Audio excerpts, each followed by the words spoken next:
Welcome to Thinking Deeply About Primary Education, the podcast that gives you a peek inside the minds of some truly inspirational teachers.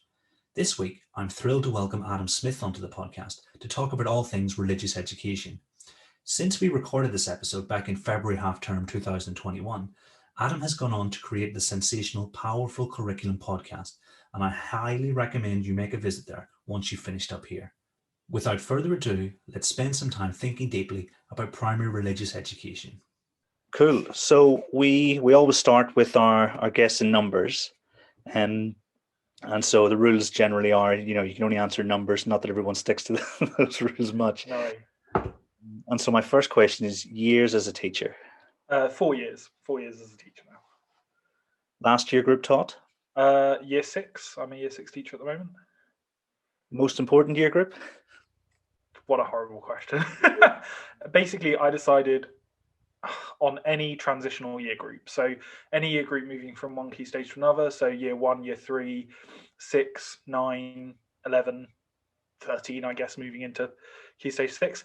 I just think that those year groups are where you see a real shift in students. We were doing comparative judgment recently, looking at some science writing, and it's really, it was such an eye-opener for me as someone who's come to primary. We were judging pieces from year 1 all the way up to year 6, and I did them one after the other, going backwards in time from year 6 to year 1. And I just thought, oh my goodness, some of these teachers must be just miracle workers, because this is the end of the autumn term, and the gap between the year 1 piece and the year 2 piece, the year 2 piece and the year 3 piece is vast. And I think you especially see that around transition years. So you especially see that moving from reception into year 1. So I'm going to hedge my bets and say more or less every year group, but particularly transition year groups. Nice. I think the teachers in transition year groups feel the intensity at the very start of the year, but as you say, once they get going, I think the work they do there is so important. That's a really good answer. What's your favorite year group? I'm going to go for a wild card here, and I'm going to say year 7, which is outside primary, obviously, but I love teaching year 7. They're so enthusiastic, arriving at secondary school for the first time. Got to teach RE all day, which, I absolutely love being a primary teacher, but RE is obviously a huge passion for me. And it's kind of a bit of a fresh start. So you get a bit of a chance to lay some new foundational behavioural groundwork. You get the chance to introduce them to lots of new topics and introduce them to new disciplinary ways of working if you're just doing RE. And I've always sort of dreamt really of working in a middle school. So when I was growing up, we didn't go to high school until year 8. I went to a middle school, I think year 5, 6 and 7. And I was taught by specialist teachers, year 5, 6 and 7, in the same way that secondary schools are. And I feel really fortunate for that. It was a good stepping stone from primary to secondary. And so my dream job would be as an RE history, geography teacher, humanities teacher in a 5, 6 and 7 school. So yeah, I'm going to say year 7. Nice. That sounds awesome. And I know whenever I talk to people like Christopher Such about a specialist model, he normally thinks, he says to me, that latter part of key stage 2 is where you can really get the benefit. And it sounds like your experience has sort of borne out things he's thinking about. Yeah, when he was talking about it on the podcast, I was nodding along vigorously. Yes, I think we're really fortunate to have music, art, MFL. I even have someone in class who's a HLTA, who's a fantastic maths expert, who's been teaching with our maths scheme for many years, which I find incredibly valuable. And we're lucky to be more than one form entry. We're 3 form in year 6. So we have specialists who sort of specialize in English and maths in each year group. But I don't necessarily, I think there's such a huge gap between year 6 and year 7. That transition is vast, that actually the middle school model with specialists bridges that gap, because you can have more of a class relationship. I think like Christopher was saying, you need to strike more of a balance in those upper key stage 2 year groups. Blog posts? I had to count them because I couldn't work out on WordPress, so I just sat there this morning 29 blog posts. And blog hits? 47,000, which surprised me. I don't know where they all come from, because I log on and I'm like, ooh, wow, 80 hits, that's amazing. But yeah, apparently over 2 years, 47,000. So that was good. That is really impressive, and but I think it shows the quality of those blog posts as well. Because I'm like, even though RE is nothing to do with my job per se, I'll still read them, and I'll definitely put them in the show notes, and so the other people. That's nice, thank you. I'm going to go down a more BuzzFeed route next year. I'm aiming for 100,000, so I'm thinking, like listicles and clickbait and things like that. You will not believe what this one easy trick to fix RE in your school. So. And this was the last question everyone gets asked: tweets. I don't feel as ashamed about this as other people. But 8,295. That's okay. I won't tell you how many on the other Twitter account I've had since 2008, but teacher Twitter, 8,295. So nice, yeah, because we always talk about this, and people think I've tweeted lots, I've tweeted not so much. I don't really know what a normal amount of tweets is, because I'm sure there's some. It'd be good to get some data on that, wouldn't it, to make sure that you're not absurdly abnormal in the amount that you tweet. It'd be good to know what the median is. Yeah. I think I'm reaching 4,000 soon, but it's I reckon I'm definitely on the low end, only tweeting more than once a day recently. Yeah, you need to up it. I mean, I'm desperate to know what you've had for lunch today, and like if you go by my model, I tweeted a very popular tweet earlier about my circumnavigation of Canvey Island over half term. This is the kind of content people crave, so you just got to get on that. Excellent. So you're a Year 6 teacher, RE lead, and executive for the National Association of Teachers of Religious Education. Tell us about your journey and how you got here. Yeah, absolutely. It's quite an unusual journey. So I went back to university in my mid-20s. I got married in Freshers Week, actually, so it's all a very intense period of time. And I studied liberal arts, so a little bit of theology, a little bit of art history, a little bit of philosophy, or quite a lot of philosophy. And at no point during those 3 years, despite my sort of tutor's insistence, did I want to become a teacher. At no point really up until, it wasn't an idea that really occurred to me. In fact, I went back to university because I thought that I might want to become a priest, not a teacher. And obviously things got in the way of that because I'm in a same-sex marriage, so I had to consider a different roadmap. And I was going into schools because when I was growing up, I was in foster care, in and out of care. So I was going into schools to run sort of aspirational assemblies from the university about going to university. I was also doing residentials with kids who were care experienced or in care at the university. And I did a lot of that in my third year, and got to the last term of my third year and suddenly thought, right, okay, well, I can do a master's, I can go down that route. And actually, I just decided I wanted to work. I wanted to have a career, as if it was 1955, those things that people apparently outside academia were able to have. And I looked at what I was qualified for, and I looked at what I was passionate about, and I ummed and ahed over primary and secondary. And I came down on the side of secondary because I was interested in the subject matter, specialisation, things like that. So I went off to Oxford to do a secondary PGC in religious education, and had a great time, enjoyed my year at Oxford, and thought PGC was fine, basically. And then I moved to Cambridgeshire, and I got a job as an RE teacher in a huge school, 2,500 students in a fairly ordinary town in Cambridgeshire.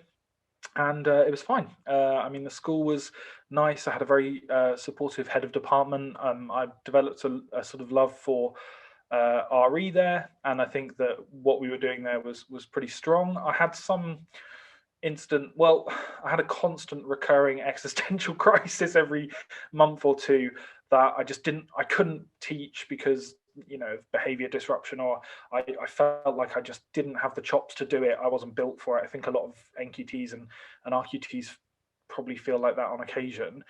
And then, almost in the same way that someone knocks on your door and gives you the Book of Mormon, a member of the SLT there gave me Daisy Christodoulou's 7 Myths About Education, and another member of probably the same member of SLT gave me Barak Rosenshine's Principles of Instruction, and that was sort of my transformational moment. Really, that was when I realised I could improve like quickly, and I could improve practically, and I could improve material outcomes in my class and in my literally like in exam and assessment results by doing some really practical steps. Before that, I was very much like, I'm a reflective teacher, I'm going to take time and it's going to be slow. And I still believe that.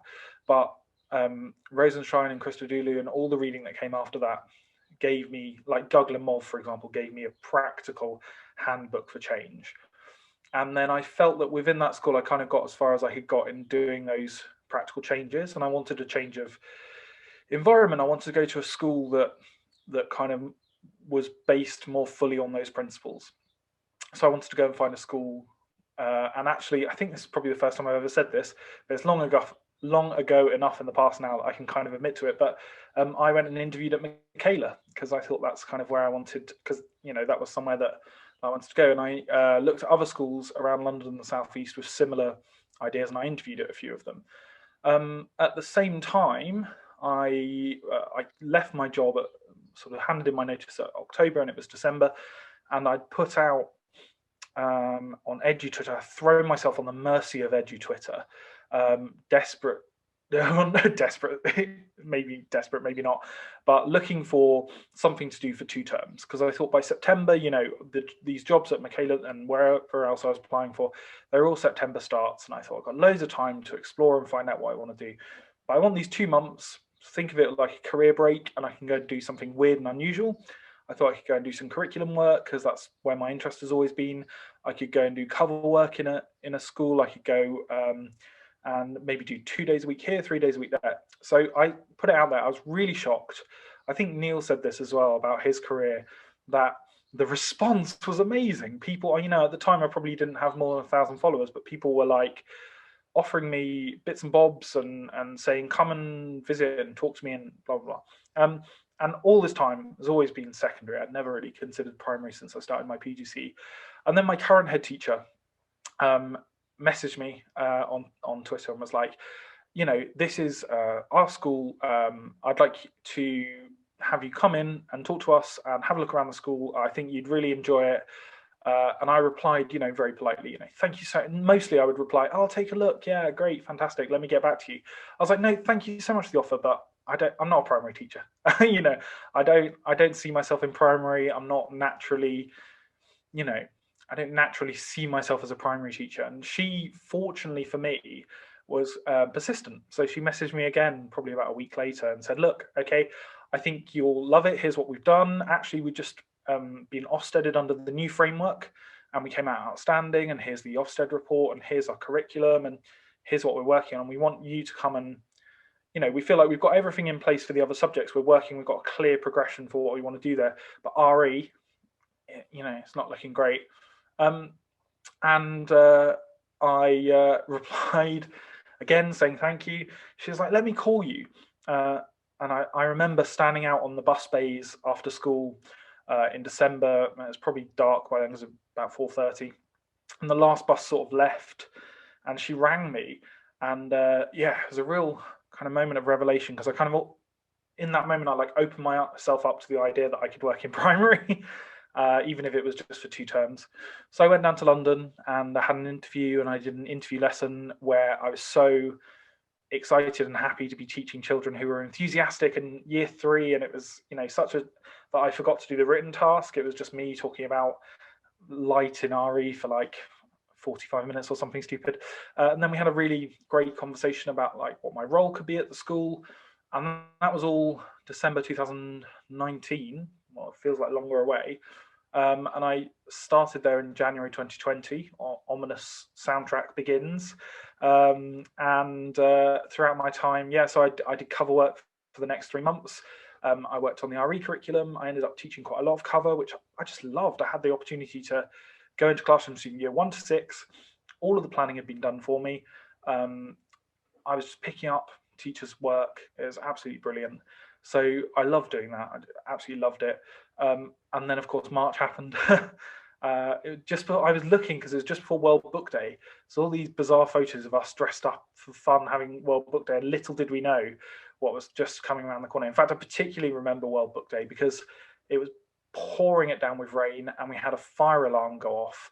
And I remember these poor 5 and 6 year olds dressed as fairies and dressed as characters from books, just drenched and shivering in the rain, standing outside in Southwark. That was that was interesting to see. I think you really see a school come together when when you're suddenly standing in a car park trying to organize everyone. So that was good. And then the school, just like that, came up with the most incredible virtual school. I was part of some of the meetings, but not all of them. And wow, just seeing the school whir into action over the virtual school and building it made me realize what I already knew, but confirmed for me that this was an incredibly special school full of the most amazing teachers and leaders. And like, I'd be stupid to I was so happy. And I was going to leave at the end of the summer term. Why would I do that? Unfortunately, just before we locked down, a class teacher role came up, which is quite rare. I gather in a lot of primary schools. It's not like secondary schools where there's lots of roles coming up. And I popped my head around the head teacher's door and I was like, I'm just to let you know, I'm thinking of applying, thinking she'd be like, whoa, we thought you were going back to secondary. But she was like, yeah, I know you're going to apply because you're happy. And she could see like the transformation that I'd been through in just those 3 months. And she says to me now, like, I can see that you're a different person from who you are when you first started with us. And that's very true. So I took the role and I became a permanent member of staff. And in September, I got a year 6 class who I just love teaching year 6, absolutely love it to bits. I've worked on the RE curriculum there, which obviously we'll talk about a little bit later. I guess I'm a primary school teacher now. I mean, you can tell, look at the jazzy shirt. This was a post-secondary purchase. If you look behind me in my wardrobe, you'll see there's a selection of jazzy shirts and plain shirts.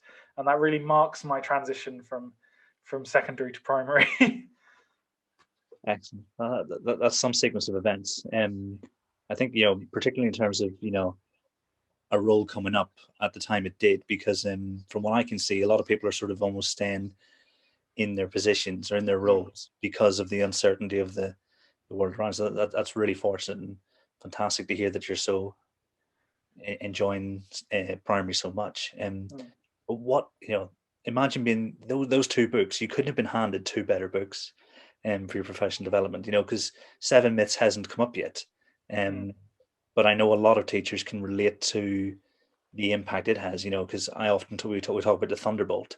It was a thunderbolt for the whole profession, I think, really. It was a real thunderbolt because up until that point, all of the education books that I'd read already agreed with everything that I believed. So I went into teaching super prog, loved Paulo Freire, thought that was the bee's knees. I remember having arguments in my PGC when we were reading research. I was like, you can't do research into education. It's all about, it's all about feeling, and it's all about like, this is immoral to try and do scientific research into education. It just doesn't work. And I was like, it's good that you can see the most reflective thing you can do is look back on yourself and cringe, isn't it? I mean, that's reflective. So when I read Daisy Christodoulou, I initially came at it with quite a lot of hostility. And then I was like, I got to like Myth 7 and I was like, okay, well, what's the credentials of this person? And looked in the bibliography and looked at all that. And I was like, oh my Lord. And then that really started a very swift transition, really. Thunderbolt is right. I mean, it wasn't a gentle shower. It was swift. And Twitter, that was probably when I got my Twitter account about then. I remember, this is probably not great, but I remember unfollowing certain people at the time because I just thought, like, actually, no, I'm changing the kind of teacher that I am. It was a bit of an unusual time to go into it feeling like, the learning period is done. I've done my PGCE, got 2 massive Lever Arch folders that show that I'm like qualified and know what I'm talking about. I'm ready.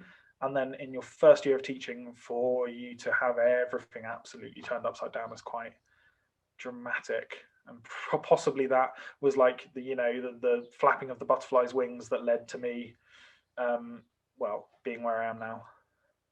Yeah, it's fascinating because at the minute I'm trying to work out whether or not we need to go through that period. If it's because it happens. I don't think I've met anyone who hasn't explained it in similar terms of thinking so much and then realizing how little you know. And I'm trying to find if anyone's done any background research into whether or not it is a necessary sort of not rite of passage, but a part of the development process. And yeah, it's but then that implies there's always going to be. I want to put this in the most polite way possible, but there's always going to be a lost period of every teacher's career. And for some people who've come on your podcast, that's been, in my case, maybe a couple of months into my NQT, but for other people, that was a lot longer period. I think there's obviously value in what happens in that period. That's not dismissing that, but is there a way that we can do ITT that misses that period?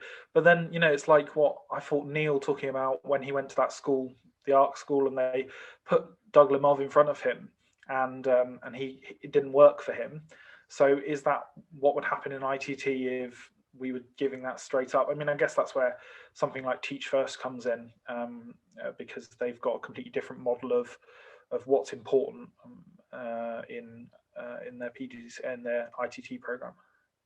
Yeah, and I definitely don't know the answer. It's just something I found really interesting. I think the Ambition Institute, they seem to be exploring that early teacher development process, and they seem to have their priorities in order in terms of how teachers grow. So it could be that we find out an answer to that, sooner rather than later. Yeah, absolutely. I think I agree with that. You're extremely passionate about high quality religious education in primary. Why is RE essential at our phase of schooling? This is another moment that is. I'd love to come on the podcast and be like, yeah, it's because of this and this and this and this. It's all really clear, but it's always constantly filled with self-doubt when I think about the importance of RE, because you're constantly coming up with meeting people who just don't share the same importance that you do. I mean, I mentioned earlier that I want to be a priest. I'm practicing Anglican, Anglo-Catholic Christian. So for me, there's an inherent importance in RE because a lot of my non-teacher life is quite heavily focused on practicing religion, and and I feel quite heavily bathed in religious culture and things like that, and I can see the benefit that it has for me in that. But then I have to separate that because that's all about my personal experience. That's all about having religious belief, and I'm very sure that RE is just as important for people with no religious belief whatsoever, because and that's where that's the starting point I have to go from. I can't start from a point of it's obviously important to people with religious belief, but here's trying to work backwards and understand why it's important to everyone. So I put that completely aside and I think about, well, what is it that they actually learn in RE? I mean, there's all the stuff that you hear, and any RE, anyone who suddenly had Ofsted knocking on their door could say about RE. It's about social cohesion, it's about making kids understanding of others, it's about improving our society, and that's all very lofty. And I think those are good side effects of good RE, but it's not, for me, that's a very, very finicky thing to go and say that that's what our RE program is leading up to. And I think that you can also get down the route where you start to, how to put this? I want to use the word castrate. I'm going to use the word castrate. You start to castrate religion. So you start to turn it into something that is very like touchy-feely and cotton wool, and all elements of religion are good. And I don't think that's necessarily helpful. Instead, I like to look at religion through RE through some different lenses, and one of those lenses that's really important to me is about religious and cultural literacy. So I really believe E.D. Hirsch when he talks about cultural literacy and being able to interact with the world in a mature way. I also think that having a certain level of cultural literacy or understanding of almost like a national or an international culture, that helps children to access further learning as well. And that's really crucially important. RE is a foundation to being able to access other subjects. You won't find RE in most universities. You won't find a section in Waterstones labeled RE because it's not like history or geography or music. It doesn't have an academic foundation like that. It's a multidisciplinary subject. And by offering and delivering high quality religious education, what we're doing is we're giving students the tools to be able to access and have a deep understanding of a huge range of different academic disciplines, both in primary, secondary, tertiary education, and in their adult life. I think you couldn't, I mean, not to pick like cliched high culture examples, but you couldn't get everything out of Dostoevsky unless you had some understanding of the Bible. You couldn't get everything out of, even like fantasy novels that I love reading are improved because you see the parallels with Islam or Christianity or different religious ideas. The fantasy novel that I'm reading at the moment, Robert Jordan, brings in bits of Buddhism, bits of Christianity, Hinduism, Judaism. And I mean, that's one thing, but that's only a tiny part of it. And then you go to the National Gallery, and then you watch a film, and then you interact with history in any form over the whole of human existence, and an understanding of basic religious concepts helps there. And then all that other stuff, it helps our students discover who they are. That's great, and that's secondary to the primary focus for me, which is RE is a right down at the bottom foundational building block for understanding local culture, British culture, European culture, worldwide culture.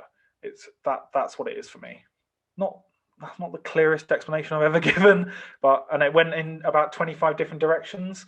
But probably that shows off a little bit of the passion that I have about it. That I can't quite focus my mind on an easy, simple answer to that question.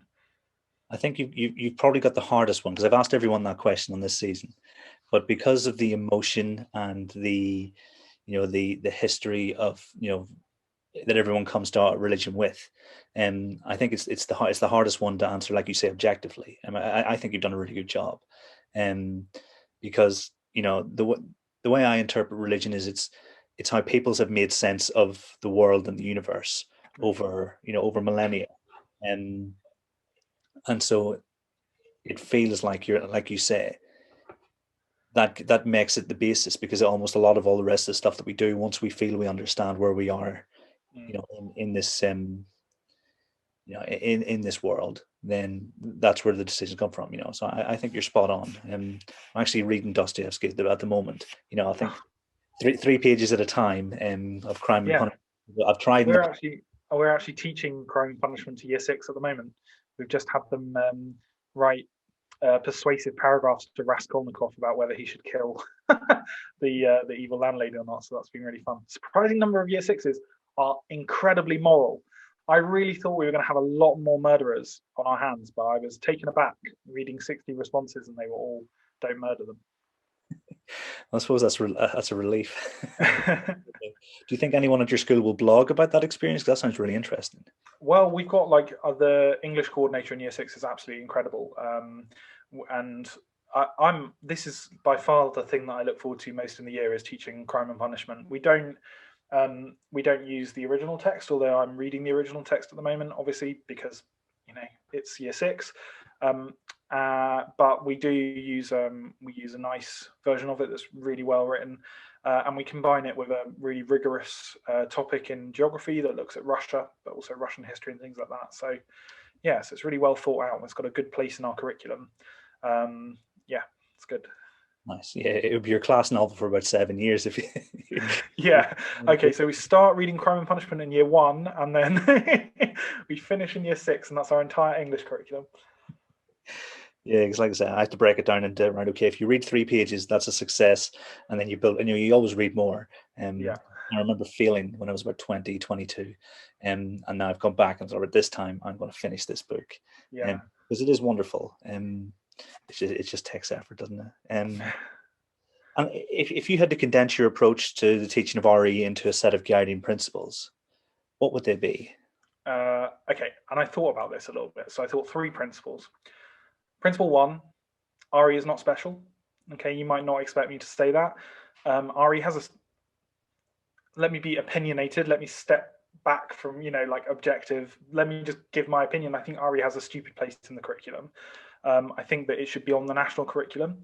the way it works is that, our schools are obligated to teach some form of RE. Every single state maintained school in the country has some obligation to teach it.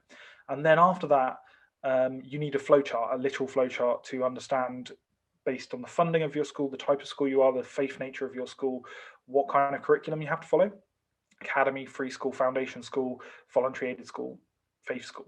And then after that, if you are someone who has to follow a locally agreed syllabus, you then have to find that syllabus, which varies wildly in quality and quantity and resourcing I've never understood why it's done by, I guess I do understand why it's done by local authority area, but Southwark is different to Lambeth, is different to Newham, is different to Barnet, Burnley is different to Blackburn, so there's so much duplicated effort going on there. And then you have to follow it, or you don't, if you're in an academy or a free school or a faith school. And history is just like, you just follow the national curriculum, and that you can talk to other history teachers, other history leads around the country about doing the Romans or doing African kingdoms or whatever it is. RE is so varied and so disparate and so nebulous. I find that really frustrating. So my sort of number one is it's stupid, and part of that would be to keep it simple and keep it focused. So keep it focused on three disciplinary lenses, which have come out of the Norfolk locally agreed syllabus and the book Making Every RE Lesson Count, which is theological, philosophical, and social sciences, or I call it cultural historical. So keep it focused on those three things. Make sure everything in your curriculum falls under one of those lenses. Make sure it's justified. Make sure it covers, again, controversial opinion, but I think 6 religions is fine. And actually in our curriculum, we specialize in Islam and Christianity and do introductions to the other 4 major religions, which are Islam, Christianity, Buddhism, Hinduism, Sikhism, and Judaism. There are people out there who want to do Zoroastrianism, want to do Baha'i, and that's great. Non-religious worldviews, I think, are worthy of inclusion now, but that basically just means atheism and humanism, which, the extent to which you can really study those as phenomena is very debated. Keep it simple, keep it focused, which is what I'm not doing with this explanation. I'm not keeping it simple and focused. So good note to myself, keep it simple and keep it focused. I guess the next point was make sure it's RE, because a lot of citizenship, RE is like a gas, right? RE will fill any gap that you have in your curriculum. Any Ofsted report that I've seen that comes back saying SMSC at this school could be improved, the first email goes to the lead head of RE. And that's wrong. That is a cross-curricular responsibility. PHSE is its own subject. Citizenship is its own subject. If you are head of leading RE, you need to know what RE is, and you need to make sure that you maintain those boundaries. What's that Roman tortoise formation that every year 3 learns and then makes a little cardboard model of? They need to test or something. They need to do that, right? They need to do that around their subject and be really clear that, no, I'm sorry, we can't teach inspirational women figures unless it's really clearly linked to religion, philosophy, so theology, philosophy, or social historical elements of religion, right? Just, you have to learn to say no. And that comes when you're reviewing your own curriculum. You need to have people that you can say, oh, this is actually more part of our PHSE curriculum, or this is more part of our pastoral curriculum. And then the third thing is to make it rich and beautiful. I feel incredibly passionate about making RE rich and beautiful. I mean by rich, I always use this phrase, knowledge rich, but not knowledge heavy. Or it can be knowledge heavy, but the focus should be on the richness of the knowledge.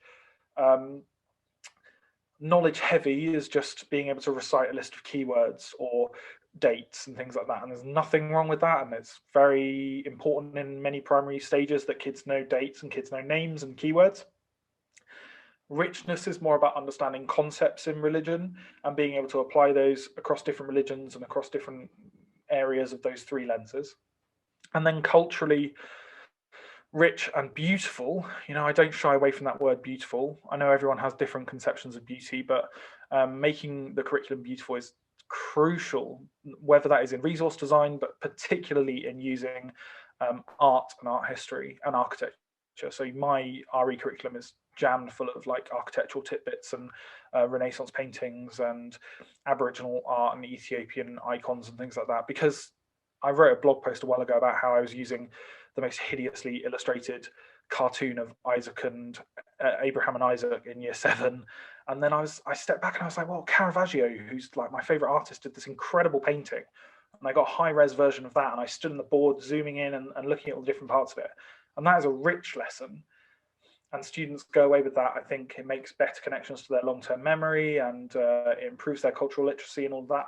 Whereas the cartoon lesson is quite an easy lesson, because you just play a cartoon and then you ask some comprehension activities about it, and they'll know about the story of Isaac and Abraham, but they won't get those side effects. So those are my 3 things. Keep it simple and focused, make sure it's RE, and make it rich and beautiful. Nice. Never apologize for going off, because your passion's coming through, and I think people will find it really interesting. So don't worry about that one bit. And it's really interesting you say about making sure it's RE, because that's exactly what Victoria and Neil said about history and geography. So it seems like that's a thing that that might permeate the foundation curriculum, and to an extent the core subjects too. Yeah. And what would your advice be to anyone who is tasked with exploring the themes and the ideas that they want to teach across primary, and making that distinction between, say, for instance, citizenship and actual religious education? Yeah, I think the first thing I would say is, if you are keen on teaching this kind of brand of religion, because I'm not coming on as, I'm coming on as a partisan in a way. This is my idea of religious education, right? There are people out there who completely disagree with me on this. So maybe I should have said that right at the start, but I'm quite opinionated, I'm quite partisan. I'm not trying to present this as the only idea of primary RE. And this is where I'm coming from. So if you are interested in this brand of knowledge-rich, culturally rich RE that has really clear disciplinary boundaries, it's okay to start from scratch.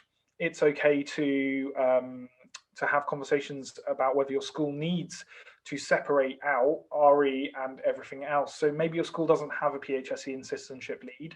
Maybe I'm actually quite radical in this, that I would say it's worth giving up curriculum time as an RE lead to make sure that your subject is pretty disciplinarily disciplined, I guess.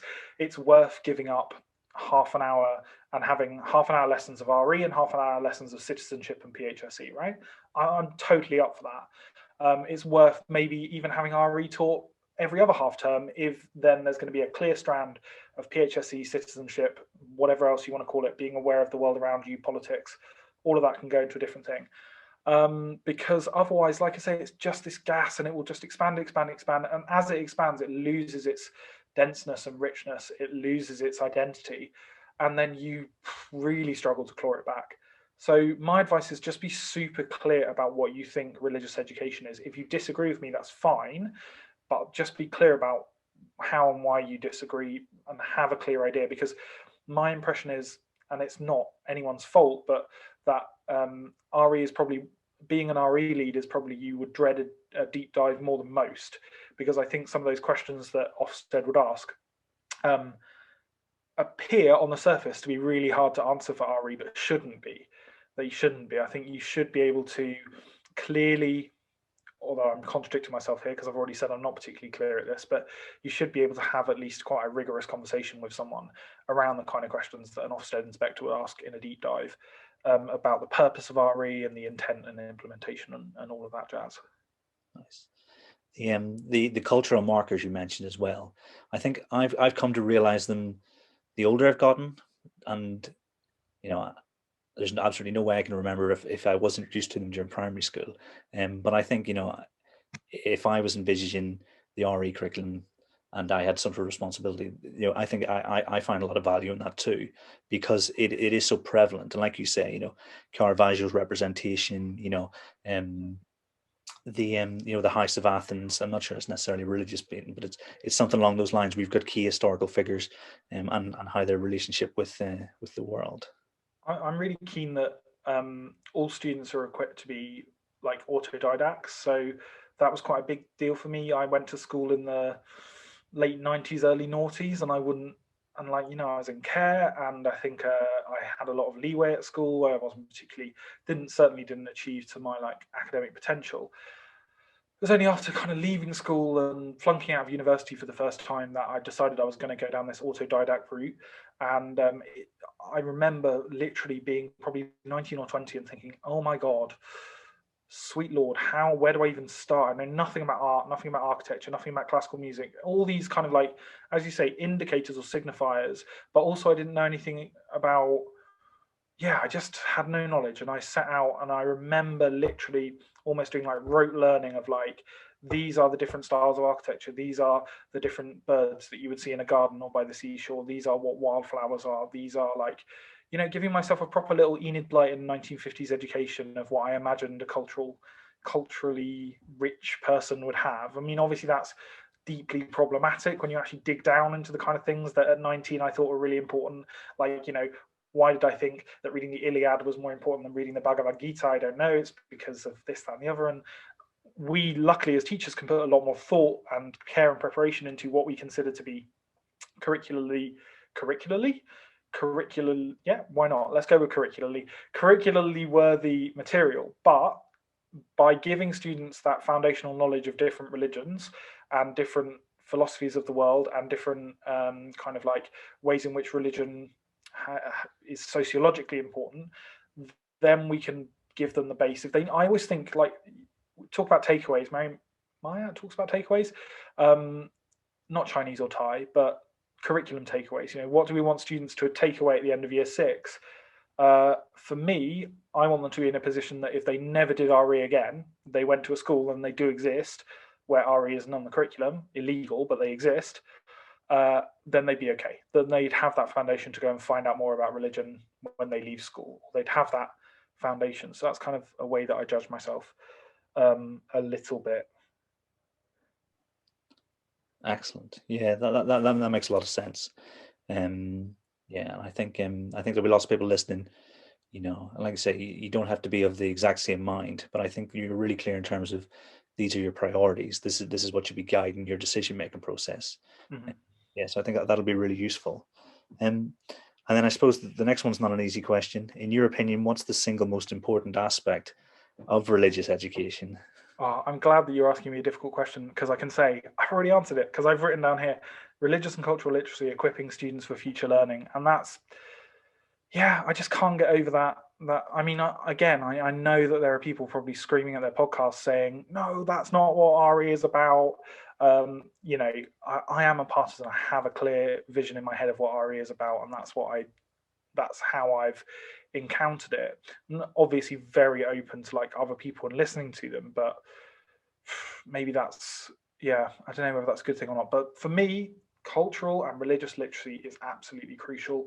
Future learning is absolutely crucial. And the way that RE informs and is informed by history, and to a lesser extent geography and English literature, is hugely important, and classics, if you study that.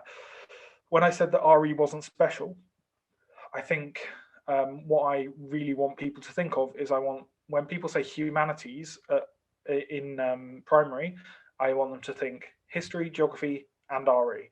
I don't want it to be in a special category with lots of pretty bows and tape wrapped around it and a big label on it that says, be careful, be delicate with it. I want people to go at RE with the same vigor that they go at history, thinking that there's a comparable level of, I can get to a point where I understand this well enough to teach this. I can feel confident about it. It's interesting. It's engaging. I don't necessarily always feel like people feel that way about RE, because people always have that deficit of understanding about it, which is not an answer to the question that you just asked. But I answered your question very quickly, and then I decided to answer my own question. So that's absolutely fine. No, I think it's a constant source of worry for me, coming across as if I think I know everything. But the reason the podcast is called Thinking Deeply is because, at the very least, if we hear something we disagree with, then we're open to actually thinking a bit more about why we disagree. And actually, you alluded to it earlier on. We've all changed our minds, at least on one significant occasion in our careers, and I think that's the way I approach it, because you almost, if I qualified everything I said, then I would spend more time qualifying than asserting anything. Because I think in terms of maths, there are many conversations about, which maths, what is the role of maths, but you almost have to come at it from your own experience and where you're coming from, and then I think trust the listeners to either, if they do disagree, at least the aim of this conversation is to think a bit more about the content. You have to, something I learned about when I was reading philosophy in my final year, you have to plant your flag. You have to, there's a certain like arrogance that's required in order for you to plant your flag. So if you move up to even middle leadership, you need to be able to thoroughly and rigorously plant your flag in the ground and say, this is where I am right now. Now, having the ability to move that flag is also crucially important to any form of leadership, but having the ability to plant that in the first place is crucially important. Now, I'm not there with primary in general in terms of like teaching where I feel confident enough to plant that flag all over the shop, but I'm just about getting there with RE, where I now feel confident to plant that flag and say, this is what RE is, and this is for me, and this is, I think, what RE should be for other schools. Because when I was a philosophy student, I spent the last 2 years of my degree sort of saying, I don't really have an opinion on this, or like, just letting it wash over me in a way, and not trying to plant a stake and not saying I'm a this or I'm that. And that's where I was also for that period of time before I read Daisy Christodoulou. I was also very much like not taking a stance on any kind of pedagogical arguments or this, that, and the other. And recently I've felt it's quite important that teachers plant their flags, that teachers feel confident in what they're saying. Because, there are certainly people out there who will have done less reading or thought less strongly about things who will quite happily plant their flags. What probably a sign of being, as you say, thinking more deeply about things is a reluctance to do that. But then that means that it's that T.S. Eliot poem about the people who shout the loudest often have the least to say. Yeah. Yeah, I'm with you on that one. Yeah. My first book, I sort of did a lot of fence sitting. And then 4 years later in the second, it was like you say, it was a flag plant. And I feel much more satisfied with the end product. I'm happy with both of them, but in terms of as a representation of me and where I'm coming from with maths education, that having, and I think it's through the product of talking to people and them sort of giving me the confidence to do that. So I totally see where you're coming from, and I think it is. It certainly helps to feel like you're not alone where you are, where you've decided to plant that flag. I think that was one of the benefits of listening to the first series of this podcast for me, is that after doing that, I really felt like, like my understanding of primary was a lot deeper, but also that where I was starting to think about planting flags in primary, less because the curriculum side I feel pretty strong, confident about, but the pedagogical side and the pastoral side I'm still very much in the novice position about. And listening to that first podcast was like, oh, okay, well, that's reassuring to me that I'm not alone in feeling that, or that I'm not alone in feeling strongly about that. That's awesome to hear. That's almost in all the R's word, mission accomplished kind of situation. Because like I said, it's really good fun talking to people, but they have so much to give as well. And so, we may possibly have covered this, but what is it that schools who provide a stellar religious education offering do so well? We haven't. I think there was first thing I wrote was that there's a clear vision of the curriculum. I think we've covered that.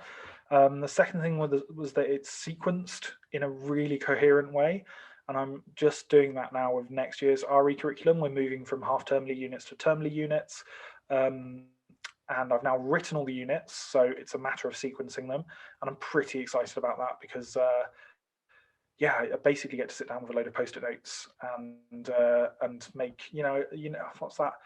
I think it's from Always Sunny in Philadelphia. He's got the red string from that's going to be me with my curriculum map by the end of the spring term. So sequencing, and I mean, you can go and read 100 billion blogs about how to properly sequence a curriculum. So many people have a clear idea about that. Rooted in the local community, I'm really keen that our whole curriculum is strongly linked to our local areas. Primary schools have the benefit of being hyper local. So a secondary school might cover an entire town or borough, half a borough, something like that.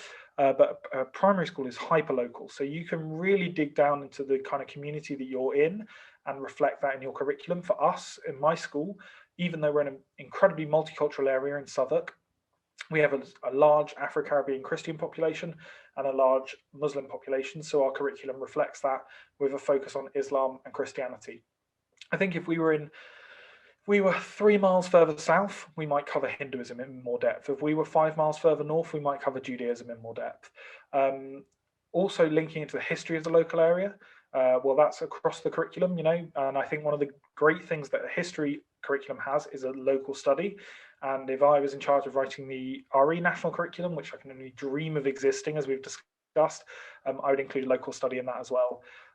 And we do that in our school. When we look at church architecture, we look at Southwark Cathedral, and we look at modern churches in South London. When we do Islamic architecture, we start by looking at the Bait al-Fuzul Mosque in Newington. So there's rooted in the local community is so crucial, and then connected with history and geography, not in a topic way. So not like, well, we're going to do the Romans, so we might as well do Roman religion as well, but in a meaningful way of are you going to teach the Reformation before you teach the Tudors, and before you teach the Tudors? Are you going to teach the idea of pantheism as a concept before you teach the Romans? Are you going to teach? I'm running out of examples now. There are links that you can make between those, and making sure that you've done one before the other, or you're doing both simultaneously, and that the links are meaningful and not what's the word I'm looking for? Tokenistic. So we're not just doing Hinduism here because we're going to do one Hindu story in English, for example. And then, knowledge rich but not knowledge heavy. And then I wrote down a quote here that I think exemplifies what I mean by knowledge rich and knowledge heavy. And it's from the History Boys, which is I love the History Boys. And it's Hector, and he gets furious when he's been told that the boys have been learning gobbets to use in their Oxbridge exams. Gobbets of little factoids that they can roll out to sound impressive. I think that's maybe some people's idea of what is meant by cultural capital in particular, is that we equip children with these gobbets. And he says he's furious that every answer will be hung like a Christmas tree with gobbets. And I just think that's what knowledge heavy means. And knowledge rich is all about fluency. And I guess if I'm going to borrow a maths word, about mastery as well. Wow, I've never really thought about mastery in RE. There you go. There's a blog post coming soon to a blog near you. Excellent. That's really clear. And actually, one of my questions was going to be about how you make that sequence. And I think the example you give is really powerful. Like you said, because the history curriculum and the RE curriculum, they have a lot in common. And I think that'd be a really enjoyable activity to do, would be to sit down with the history lead and talk about when is this most powerful to feature. And I think that's a really clear and really great example. And I think that comes with seeing RE as a humanities subject. RE is a humanities subject as far as I'm concerned. Again, partisan taking a position.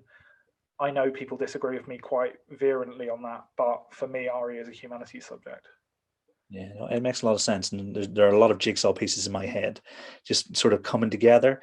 Having lived some of them, and even thinking about the differences in communities. And if I think about where I live and where I work, the sort of the identities of the towns are very, very different. And obviously, I've lived through and taught RE, but I'm put it together with all the different ideas. It's making a whole lot of sense. So it is.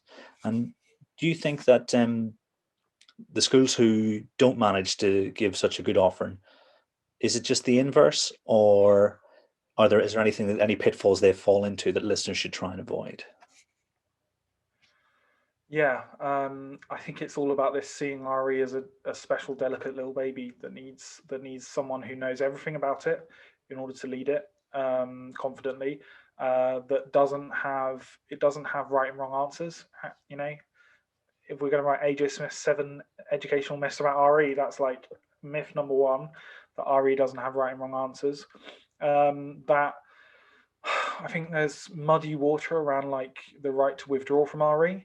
No other subject in the curriculum can parents write into schools and say, I don't want my child learning French, don't believe in French. And the fact that RE is seen as this special subject has, I think, led to that right to withdraw. That hasn't caught up with the fact that in most schools RE is a non-religious subject. It's not about religious instruction. It's not about even acts of collective worship, which are a million miles away from what RE should be in 2021. So yeah, not having it like that.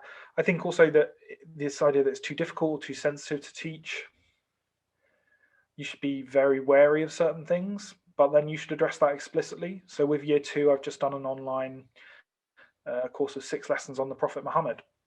Now, for me, as a Muslim, not as a Muslim, I don't choose to use the honorific "peace be upon him" in my slides or when I'm talking about it. But I know that one of the year 2 teachers is Muslim, and she chooses to use that when she's writing her description of it. But then we address that in lesson 1. We say, some Muslims use "peace be upon him" as an honorific because of this. Also, we're not going to be doing a storyboard activity. We're not even going to be like writing our own versions or putting ourselves into the shoes of Muhammad, because those would be disrespectful. And this is for these reasons. So you explicitly address the difficulty. You make clear to students what is respectful and disrespectful. And probably err slightly on the side of caution. Maybe there are more things we could do. I was pretty careful putting together this PowerPoint to not include any kind of representational images of people, let alone Muhammad. So it's just like a desert and a camel and stuff. And then there's even a winged character called Burak. And I was kind of searching around as to whether I could include a statue of him that is in Indonesia, whether that would be appropriate. And then I would be totally open to parents coming to me and saying, look, we felt that this was respectful, this was disrespectful. I'd also feel moderately confident to be able to rebut some things and defend the subject. And that position of confidence in it is important to good RE, to be able to defend your subject. You probably have to do a lot more than if you're head of maths. So not too sensitive. The other thing I wanted to mention as well, I think it came up on Twitter recently, was the idea of being over ambitious. So I think that a lot of RE is under ambitious, or not. Maybe that's unfair. Maybe not under ambitious, but just it doesn't realize its full potential, doesn't realize how far it can go. And so we do some pretty crazy stuff, like teaching year 4 about Aquinas and Augustine and conscience. And we do it in a really straightforward, step-by-step, rose and shine, breaking things down, making sure the understanding is there. That's fine. However, I think there's a tendency, and I absolutely know it and understand it because I've been there and I've done it, and perhaps this year 4 module is an example of it, to be over ambitious and to be like, yeah, well, in year 3 we can actually get them to understand these 400 different terms in Arabic, and they can match them up on a matching activity, and that proves that they've got this incredible understanding of RE. Just be patient. You as a primary school teacher, you take it all the way up to year 6 and you can start to do some pretty tricky, interesting stuff in year 6.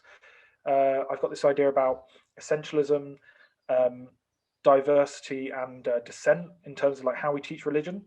And you can get all the way to that diversity. You can teach different denominations. You can look at the history of religion.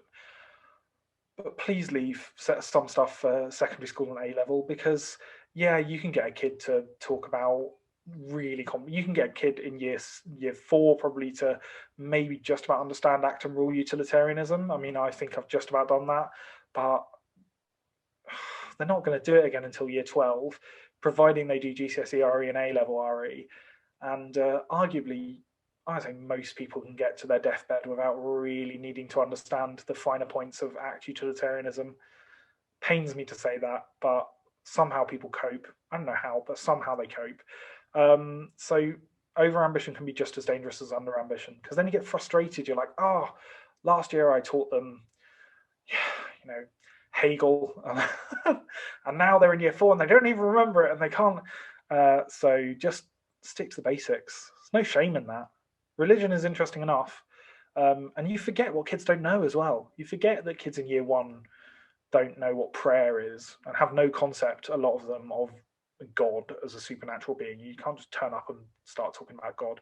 You really have to lay the basic foundations. So yeah, and I mean, I did put on my sheet here, I put worldviews ? There's a big discussion going on in RE at the moment about, a name change to religion and worldviews, about what worldviews are, what it means. I mean, it's good to have that kind of like discussion. It's happened in history maybe like 10 years ago, but happening in RE now. I'm not a fan of worldviews. You can read a blog post on my blog about why I think worldviews are. Well, I think I ended it by saying something really stupid like either it's a well-meaning attempt that unfortunately opens the door up for a sort of like secularization of the subject and a slow dismantling of the subject, or it's all a grand conspiracy by secular forces to get rid of RE. Either way, I don't believe in them. I don't believe in them. I do believe in them. I believe they exist. I believe they're a way of looking at RE, but I'm not a fan. But I'm not going to spend ages talking about it because that's the real nitty gritty. And also, I've already stuck my foot in my mouth. I'll probably have like 400 direct messages after this from RE teachers who've been doing it 5 times as long as I have, telling me why I'm wrong on everything. But I guess that's the risk you take, isn't it? No, I think it all comes from like the confidence you're describing comes from your knowledge of the subject, doesn't it? And the person who is driving RE in the school, in the best case scenario, will have a similar amount of sort of belief in what they understand RE to be, and how that looks to them. You reckon? I think because I don't think you can defend your decisions, for instance, in a conversation with a parent, as you described, unless you've got that sort of really fundamental understanding. Yeah, I think that's maybe a bit of a fantasy scenario, though, given the situation we're in. I mean, I don't mean to disparage anyone, and it's not disparaging at all. It's just a statement of fact that most RE leads don't come from the same position that I do in terms of confidence and prior knowledge. But that's not a bad thing because we're all learning, and hopefully people who are RE leads don't just see that as a stepping stone from into deeper roles in the school. One of the probably worst things you can do for RE is have a different RE lead every year because that person that's seen as a stepping stone to English lead or maths lead. So I would beg schools to seek out people to be RE lead who want to do it for 3 or 4 years. Yeah, that's probably important. Yeah, that's fair. That's a fair point. I'm happy to stand corrected on that one. Yeah, because like yeah, I think you're right.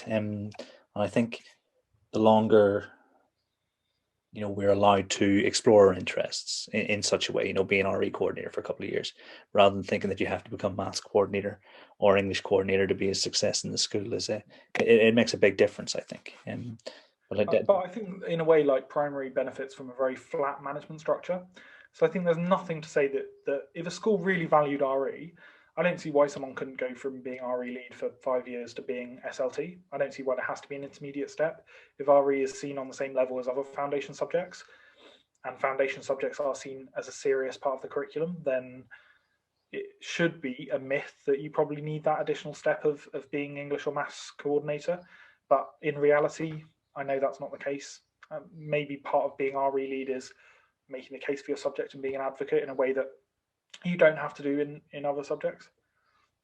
So I think sticking with the listeners, what would you recommend to anyone wishing to develop their religious prowess, in terms of teaching, should read or engage with? Unfortunately, I had a blog post about this, so I just went and found out what I wrote in the blog post. Very short introductions. Absolutely huge fan of these. The little books, they're about this big. Really on anything. It doesn't forget RE, science. There must be hundreds and hundreds of them. And some of them are incredibly specific, more so now than at the beginning. So literally any very short introduction, they have them for all the faiths that you're likely to teach, but also like the Reformation, Anglicanism, the Bible, the Quran, Muhammad. So you can get really down. They're like 150 pages. They're like A6 size. So, and you can dip in and out, and they're always written by experts. What else did I say? Oh, a book called A Little Religion of History by Richard Holloway is a really good narrative history of religion. Sorry, did I say A Little History of Religion? Yeah. So that is something that I've used in Key Stage 3 to just take text out of it. I'd probably do that in Upper Key Stage 2 if we were doing more of a reading-based approach to RE. And it's a really quite an entertaining read, and it covers a lot of different world religions, and it covers the basic stories of like Jesus and Muhammad and Siddhartha Gautama and Guru Nanak and all that. Karen Armstrong is a fantastic author who is basically covers this rare category of RE.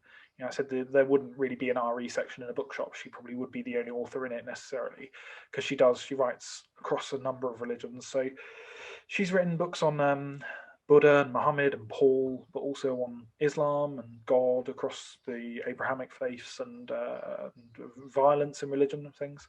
So they're a bit more in depth. They're maybe like 400 pages, but they're worth reading.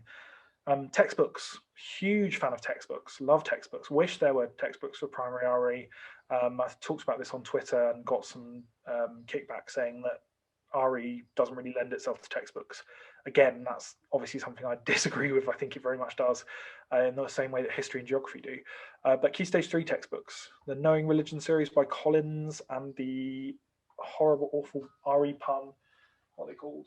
Inspire, with the RE capitalized on Inspire. Please shoot me now. Yeah. Oh, that's one thing I should warn you about. If you're thinking about becoming an RE lead, you're going to have to get used to RE puns on every single corner, and it will make you cry. And I don't think any other subject has to put up with this, because you try making a pun out of PHSE. Yeah. So those textbooks, because I think there's always been this thing about you should be reading a key stage above where you are.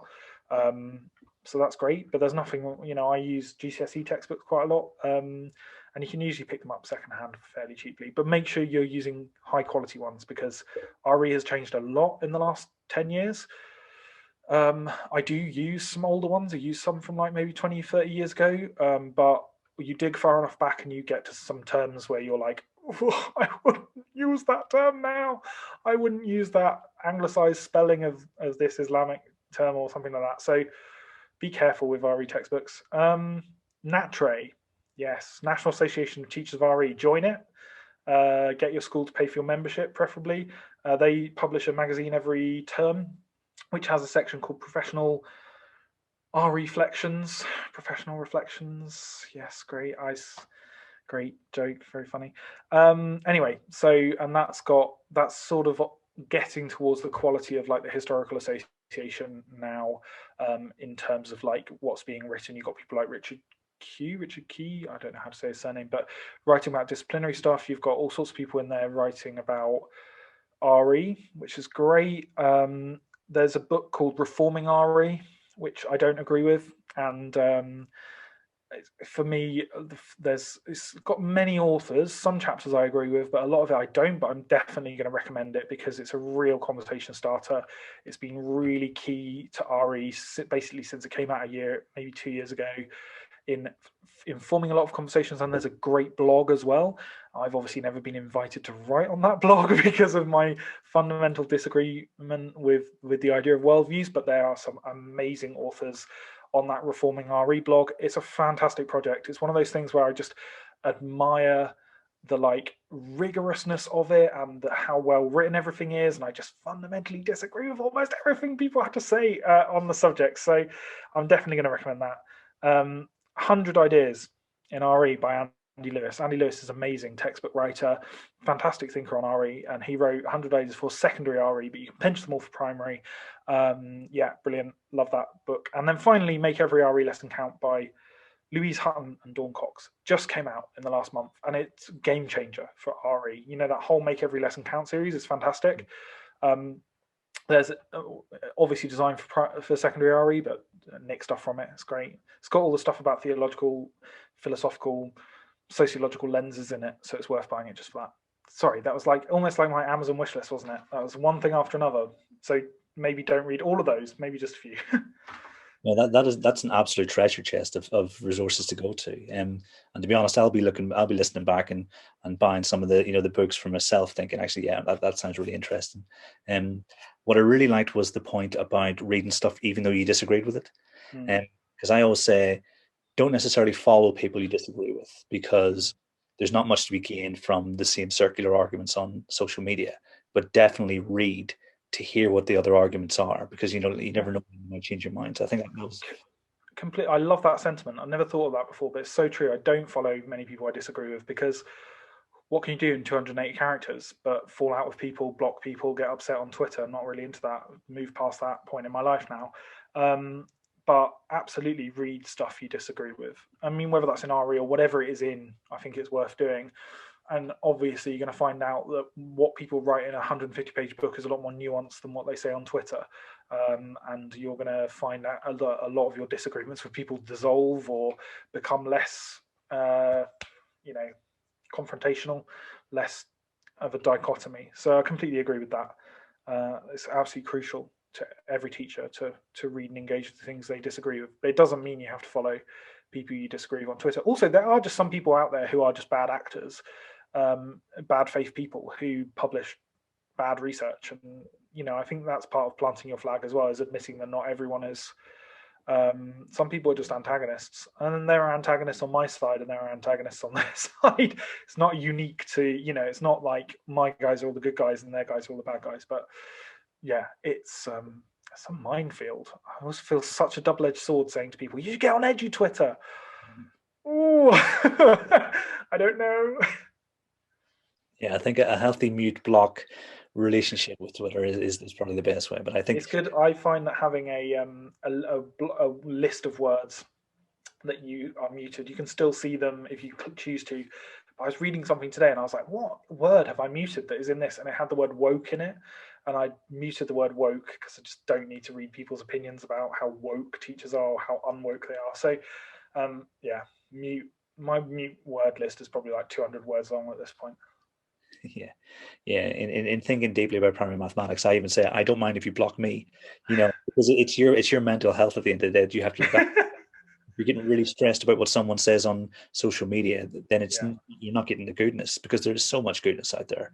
Like all the people from season 1 I met on social media, and and my career is much richer for the fact that I sort of met them and talked about pedagogy and things. There's no way I'd be even. I would still be maybe second in department in a secondary school. If it wasn't for Twitter, it's fine. But my career would be vastly, hugely, unrecognizably different if it wasn't for the 2 years I've spent on Edu Twitter. So it's good. But I'm also sort of like, what's that Joker thing? I was born in. You've only experienced Edu Twitter. I was born in. I've had a Twitter account since like 2008. So yeah, maybe that helps to navigate the intricacies of it. Yeah, I think you hit the nail on the head with minefield. That's right. Yeah. So then, I suppose my next question comes in 2 parts. One we possibly discussed quite a bit, but it's sort of like the features of a high quality RE curriculum in your opinion, and how might schools bridge the gap between their ambition and the reality that they're currently experiencing? Okay. I think the first part I can do quite quickly, because we talked a fair bit about my idea of what high quality is. I just wanted to bring up very briefly an idea that I was developing a while ago. I never really came back to, of an inquiry model for RE that I think actually works in primary really well, and that's seeds, roots, and branches. So the idea of this is that seeds are the concepts that we plant fairly early on, year 1, year 2, but all the way through, actually, right up until year 13, we're constantly planting these new concepts in heads, and they get more complex as time goes on. But and concepts, we say concepts, but what does it really mean? Mary Myatt, who's a huge hero of mine, said, they are the intellectual architecture on which knowledge and insights can be pinned. And I really like that idea of intellectual architecture. So we might plant a seed like sacrifice or scripture or something like that. And then the roots are the representation of what that concept looks like intellectually. So that you could say that's the theology lens that we use. So things like scripture and theology and parables and myths and philosophy are all roots. And the more we extend those roots, the securer the tree will be. And we can keep going, and we can go off here and off there. And I like this idea of roots because you can constantly go deeper and more complex with roots. And then the branches are the more like sociological, historical, cultural elements of religion. So once we've grown that tree, we've buried those roots, what do the branches and leaves look like? So what does prayer mean for believers? How does it manifest in visual art? We do like a whole term on Christianity and visual art and a whole term on Islam and visual art. How does it manifest in architecture, in festivals? But I'm particularly interested in the question of how it manifests in social action. So religious things like Catholic social teaching, Islamic aid. We do a whole module on Islam and climate change and look at the Hajj and the impact of that and stewardship and ideas. So that's another example. So that's, for me, that's a curriculum model for RE, which I think leads to high quality RE. If you've got that idea of a concept, theological roots, and then sociological, cultural, historical, artistic expressions. Second question was about making sure that that you actually implement a high quality RE curriculum. Again, I'm going to be a bit radical here, and I'm just going to say start small and simple. Okay, so if you currently do not teach explicit RE, you are maybe going to look for half an hour in your curriculum a week. Maybe you're just going to look for half an hour a week for 3 of the 6 half terms in your first year, and you're going to claim that curriculum space. You're going to say, this is RE, religious education. If you want to call it something else, you can call it something else, but this is religious education. And in those slots, you're going to do year 1 Christianity, year 2 Islam, year 3 Buddhism, year 4 Judaism, year 5 Sikhism, year 6 Hinduism. And that's it. And if you don't revisit those things, that's a shame, but that's where you're going to work towards and grow towards. Okay, so you've got breadth and no depth whatsoever. And then what you do for the next few years is you build up that depth and you build up that revision and you build up that reviewing things. So you think about how you can maybe expand that half an hour to an hour, or you think about how you can teach it every half term, how you're going to implement that. But for my mind, it's better to even cut back on RE until you feel confident that you're delivering a high quality, distinct, explicit RE curriculum. I'm not precious about every school has to teach RE because it has this huge moral and social and cultural purpose. You know, that even bad RE is going to be improving our communities and making them more coherent and giving children this positive view of diversity. I'm fine. I'd rather not do RE than do bad RE. I mean, again, it's controversial. It's my own personal position, but sorry, that's what I believe. I think RE has like I said, I think I have a clarity of purpose behind RE, and for me personally, I'd rather that time was spent on history, or that time was spent on doing something weird like classics or Mandarin, than doing. I'm not going to give examples of bad RE because that will really land me in hot water, because I expect 90% of your listeners will say, but we do that. And like, I do it as well. Don't worry, I do it. You know, even I do bad RE. I'm not trying to say that I'm immune to it. But yeah, it's that. And then making sure that everything justifies itself on the curriculum. So everything you point to and you say it's linked to this, this, this, and this. It's linked to this in other subjects. It's there because this is the seed concept that we've planted, and we're developing it from year 2, and we're developing it up to year 5. And like I say, the wall from It's Always Sunny in Philadelphia behind you with all your links on it that you can understand and explain, so that everything justifies its place in the curriculum, and nothing stands alone. I don't think anything in RE stands alone. And I think if you've got stuff in your RE curriculum that does stand alone, like I say, maybe that module that you did for International Women's Day, that you're like, oh, nothing against International Women's Day, but you know, does that link into any of the other RE curriculum? Scrap it, or give it to PHSE, or give it to someone else. If you've got a random bit of like LGBT History Month that's been whacked into your RE curriculum, it's not RE, mate. And like, you know, it's important to me that kids get an education about LGBT issues, but that is PSHE, PHSE. I always say, I'm not going to go down that route. I always say PHSE because that's what it was when I was at school. Yeah, and I think that's, and seek help. Not like in a, you know, maybe you want to seek a mental health professional after you've been told that you're the RE lead. I mean, that's been helpful for me. But no, I mean, seek help from your trust. If you're in a trust, seek help from your local authority. Might still have an RE advisor. Join your NATRE local group, because you'll be surprised, there probably is one if you're not a member of it already. I have always, I love talking about RE, as you can probably tell. So DM me. I'm always happy to chat on Zoom with people about stuff and point people in the right direction. Like, there are amazing people on Twitter.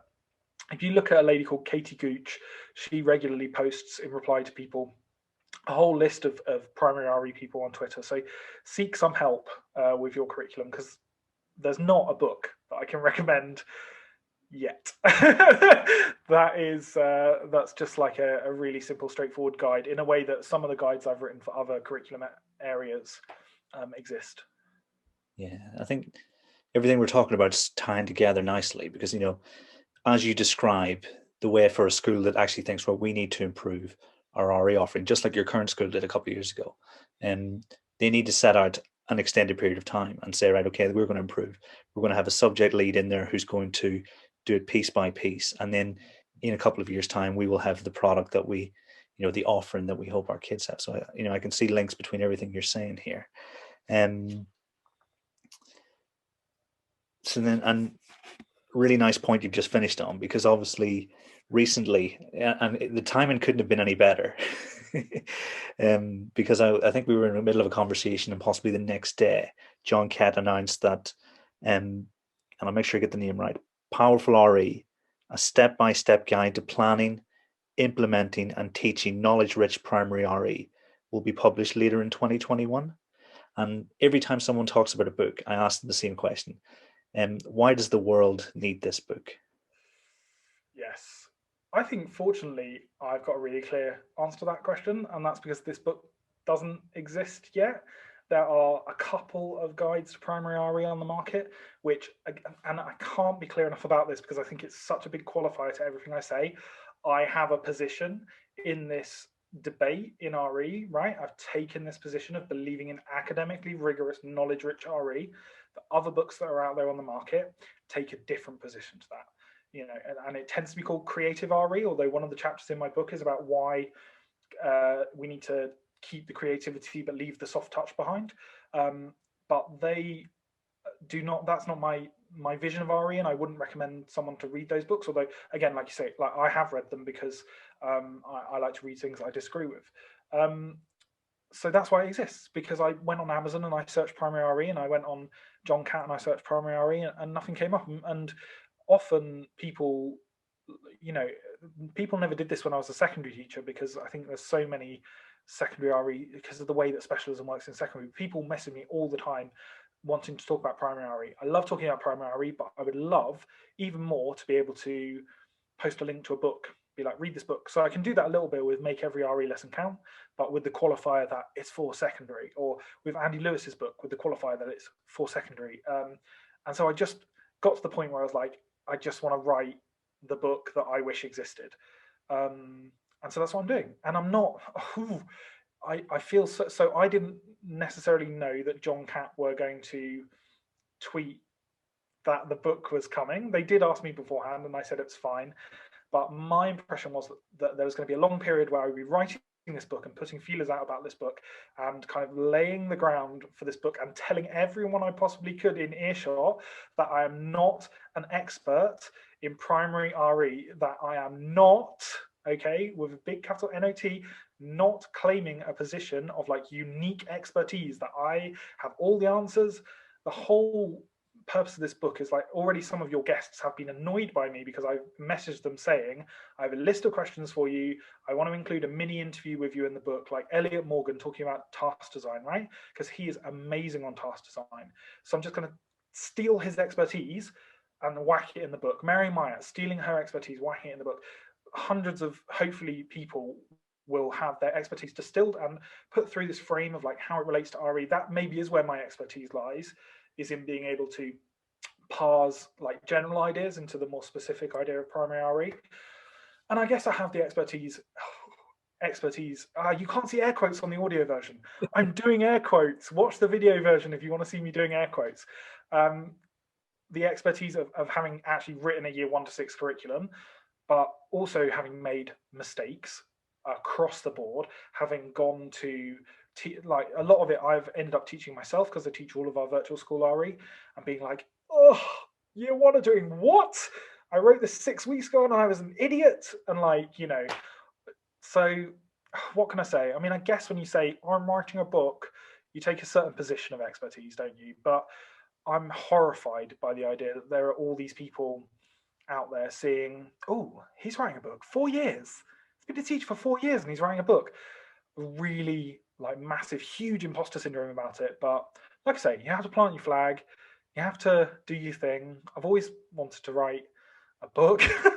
That's a great reason to do it, because it's the book that I wish existed and I wish I could recommend to people. And, you know, I've written a couple of chapters. and it's okay. I'm just seeing it basically as, I have to write 21 blog posts, right? 21 blog posts with fully referenced, beautifully written, with people that I love and I think are incredibly intelligent and much more experienced and better thinkers than I am included in there. So that's why this book is coming, because I didn't. If anyone else over the last 6 months had told me, "Oh, I'm writing this book about primary RE," I'd be like, "Yes, thank God, finally!" And no one else has. So it fell on me. But yeah, it's not. I just wish I could have made the air quotes clearer. Does everyone know that I was doing air quotes when I was talking about expertise? I mean, like, it's just, I think it's come up particularly on Twitter this weekend at the end of we're recording this at the end of February half term. And there's been this debate, as it were. Again, one of the things where I've added words to my muted list as a result of this, about people claiming positions of expertise, podcasts, being part of that. And so I'm super self-conscious, and that coincided with this book being announced. I'm super self-conscious that I'm still learning so much, and I don't want to. I don't know. I'm sure I know other people feel like this when they're writing, but I just feel it really intensely at the moment. Yeah, I was going to say, I think even 10, 15 years down the line, you'll still feel the same way. And it was only through conversations with people like Shannon saying, just forget all that. And what Chris Such said to me, the only person who has to think the book is worthwhile is you, because you're the one who spent the time writing. If other people want to engage with it, then that's a bonus. And I think you've both set out your stall, and it's been pretty clear that you have a lot to give in this subject. And the model you've got, where you're going to draw in expertise from other people, sounds absolutely superb. So when I saw it was being when I saw it tweeted, I thought, yes, this I'm interested in. But now I'm sold. I'm all like, yes, I cannot wait for this to happen. So you need to get those 21 blog posts written. Yeah, I love the fact that they were so vague. They were like, coming in 2021, and I was like, oh, December the 31st, 2021. That's my deadline. So yeah. Excellent. No, really looking forward to that. So your work has inspired many, and will continue to do so for a long time, I think. Where do you draw your sources of inspiration from?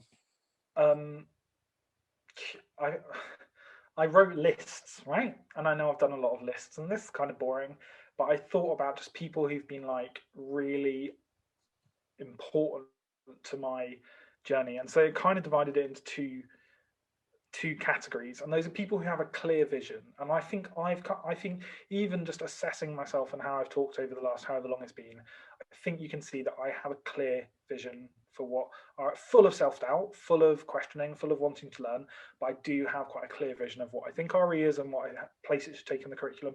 And that's inspired by people like Michael Young talking about, so it's called Powerful RE, right? Because I'm totally stealing or borrowing or using whatever the correct parlance is, Michael Young's Powerful Knowledge, because it's one of the most, it just hit me like an absolute ton of bricks, because there was this dichotomy of like, trad is right wing and progressive is left wing. And if you have a trad, I can't see air quotes on the audio version, using air quotes, trad view of the world, then you must be right wing. You must have this view about culture and knowledge. Michael Young took that and just got rid of it. And thanks be to him for doing that. Mary Myatt, who I've mentioned several times, has a super clear idea of what high quality curriculum is. Absolute hero. Daniel Willingham just knows what education should look like. And again, his book was one I read at the same time as Daisy Christodoulou and Rosenshine, and just completely revolutionized my view of, I never had any interest in cognitive science before that. I still don't really now, but I understand it a little bit better. Tom Bennett is another one. People say, oh, he's not a teacher, he's not in the classroom, but he has a clear idea of what his idea of a behavior policy should be and what his own. So people with clear visions who are not afraid to go and stick their neck out, put their head above the parapet and advocate for them are hugely inspirational for me. And although you can see I'm like crippled with kind of like self-doubt and imposter syndrome, I just want to have that confidence being able to do that. And I guess you have to have a certain not caring what other people think that I don't yet possess. And then on the other hand, are people just feet on the ground in classrooms, but taking the time to share their experiences, to be humble, to be knowledgeable, to be unashamedly open with the mistakes they've made. And that's one of the great things about this podcast, I think, is that people talk about the mistakes they made. And that's the most entertaining bit, right? Apart from when you do the tier lists. When people are talking about the mistakes they made, that is my favorite bit. And then people, so I think like people who've been on the podcast, like Neil and Elliot and Shannon and Lloyd and everyone who was on the last season of the podcast, it's difficult almost to put like I don't mean to like be really like suck uppy, but this listening to the last season of this podcast had a pretty similar effect for me in primary as reading those papers and those books did for me in secondary. You know, it really made me think very differently. It also released me from a huge amount of guilt about taking time at weekends and evenings to do CPD and stuff. I'm very similar to Neil when he had his really long commute. Like I commute from Southend to South London, 90 minutes every day on a train, and I use that time to like read and listen to podcasts and stuff. I always felt really guilty about it because I was like, I should be resting. Where's my mental health? Where's my work-life balance? So it released me from that. So I'm super glad about that. Other people like Andy Lewis, Dawn Cox, Louise Hutton, who've just written amazing books about RE, but just do it in their everyday life. I think Dawn Cox has been amazing this week, probably coming from a similar position of me, having to make explicitly clear on Twitter that she didn't do everything that was in her book, that she is not her RE curriculum is not perfect at her school, that the way that she teaches is not perfect because teaching is always a compromise. And I'm writing this book on primary curriculum. I can tell you there's stuff in there that I'm advocating for that I don't know how I would implement in my very specific context. For example, we only do half an hour a week of RE. And so doing extended writing, it's not where I want it to be, right? Or not doing extended writing or whatever that debate is. So there's that, and that honesty and that acknowledgement about where things are. And also on that with Mark Enzer and Zoe Enzer as well, because they're incredible. And Mark is a book writing machine. It seems like every day I get a post and it's one of Mark's books that I've pre-ordered. And I always say to him, like, I'm just really glad that it comes direct from the publisher and it's not signed, because I think the copies he hasn't signed are actually worth more. They're rarer because, you know, bless him, Mark. But he's just, like I say, he's just a book writing machine, and he just has this way of like taking ideas and putting them into print and being really open about it. And you're like, but you also have a proper job and like a life and a, you know, and Zoe's the same. They're just really generous with their knowledge. And I guess similarly to the people in the first list, like they take a position and they're happy to talk about why they got to that place. So that's my lists. Those are my lists. I could go on and on. I could just give you hundreds of people who are inspirational, but they're my chosen ones. Nice, that's superb. Yeah, whenever I ask people to talk about who they are and where they're from, I had no idea. I think it was the second recording I'd done was with Neil, and he just totally gave me his whole background, and I was like, "Whoa, this is a much deeper question than I'd ever imagined it." So I totally know where you're coming from, you know, because it is There's almost a big similarity between that section of your podcast and when you go to church and people give you testimonials about their faith. It's almost uncanny how similar it is. People talking about their faith journeys and people talking about their school journeys is like the same. And at the end of whenever you do either, you always feel deeply self-indulgent. But when you listen to other people's, you feel really interested in it because you see yourself reflected and things like that. So, yeah. nice. I had no idea how, you know, the impact that was having. That's fantastic. And so I suppose the last one before we move on to the tier list, is there any final advice you'd give for teachers who are now feeling energized and ready to up their religious education game? You'll be able to pre-order my, no, I'm joking. I don't know when you'll be able to pre-order my book, when it's written, I assume. No, I've written down 3 things. Read as much as you can, however much you get time for. Obviously I read a fair bit, but you know, maybe it's just a blog post a month, whatever. Read stuff. Make mistakes. Like, you will make mistakes. It's putting your stake in the ground is always going to lead to mistakes because you don't know everything. You can't predict the future. So acknowledge that you're going to make mistakes in creating a curriculum. Don't see a curriculum as a stone object that you will have to like really make effort to chisel away at, but see curriculum as something that's like fluid and changeable, especially if you're implementing a new curriculum or you're adapting a curriculum. Don't worry about making mistakes with it and fix them. Once you've acknowledged that you've made mistakes, like, see it as a long-term thing and try and fix those mistakes. Like, you can change things, you know. Like I say, I feel a little bit now like I've done this year 1 to 6 curriculum, like it's a bit immutable, but actually that frees up time in my job as an RE lead, that I'm now not having to sit down and make PowerPoints and booklets and lesson plans, that I can do some of this fixing and fiddling, which I'm quite looking forward to, really. So yeah, and make connections with people as well. Like, if you're not on Twitter, am I really going to go on record as saying get on Twitter, as if that's be aware of what Twitter is like? No, do get on Twitter. Twitter's absolutely, I wouldn't be where I would be now if it weren't for Twitter. Join NatTray and a local group and make connections. And people who are in multi-academy trusts as well should be talking about RE across those trusts. That's just what we're starting to do now. I'm in a trust with 3 other primary schools and 2 secondary schools, and I'm really looking forward to the next year when we're going to vamp up our curriculum work across the trust. So yeah, that's my advice for people who want to go and do it. Just, I guess, to distill it, read about it, just do it, and then fix the mistakes afterwards. That would be my advice. That's solid, perfect. So excited that I get to do my own version of this. I love these. Awesome. So I reckon if anyone has skipped through the first hour and a half or so of the video, they understand the tier list, but just in case anyone's listening, they don't. We've got the S, which is your God tier, which is quite fitting. A is a very strong outing. B is sort of average, and C is below average. And Yeah, only I always think of the S tier as the pickled onion monster munch tier. That's a cute way of thinking about it. I think only dinosaurs have ended up in C, but they end up in C quite a lot. I can't believe rocks didn't end up in C. Everyone seems to. Oh, yeah, I like rocks. Love rocks. Eras of religious character, and so I think you can choose how you'd interpret it in terms of the importance it has in terms of curriculum design, or just of interest to yourself. It's totally subjective. Yeah, I think what I'm going to do is think about how I would teach these to year 6 or year 7. So that's kind of like, yeah, I think by the time you get to year 6 and year 7, you don't have to worry so much about simplifying things that they become boring to you, and you can have some fun with stuff. Nice. So the first one, it's one picture, but it encompasses quite a long time. So I reckon this is from 1517 and the 95 Theses to the Council of Trent in, was it 1547? Yeah, okay. Yeah, and so that period where of Reformation and the movement from England being a Catholic state to this new Church of England.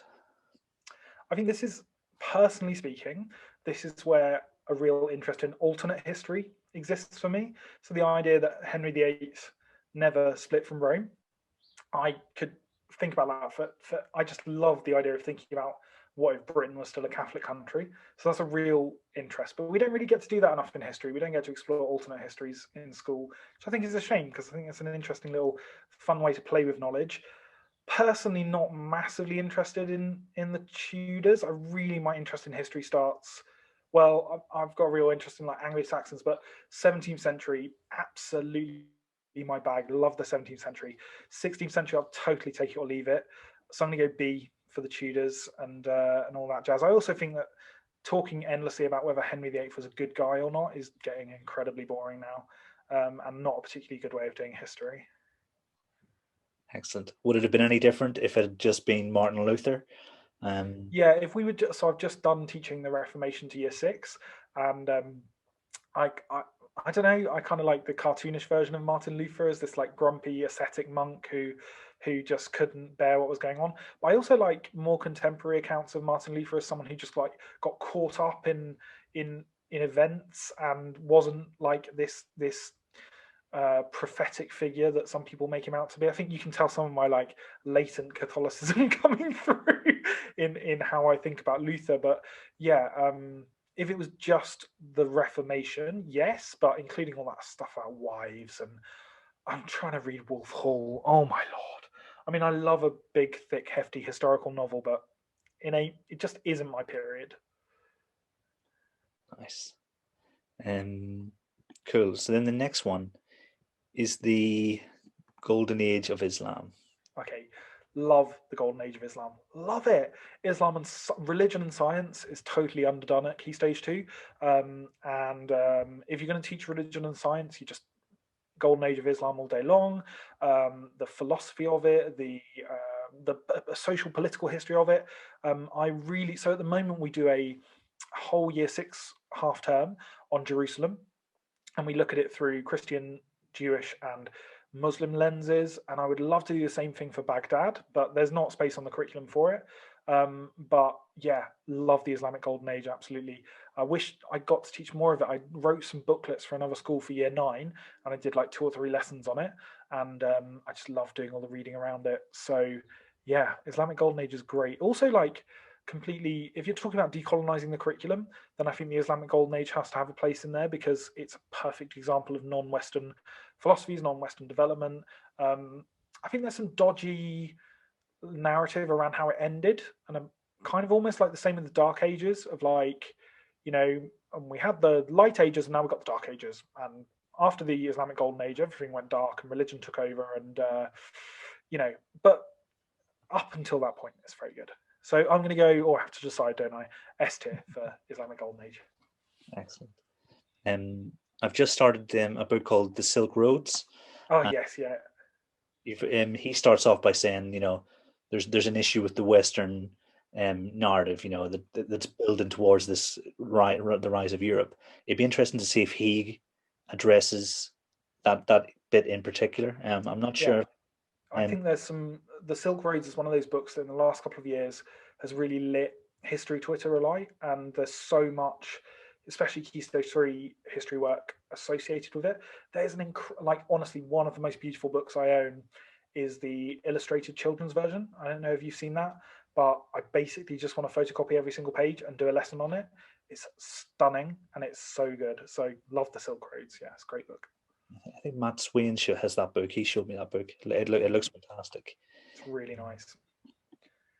Yeah, because Neil told me to read The Map of Knowledge about the 7 cities.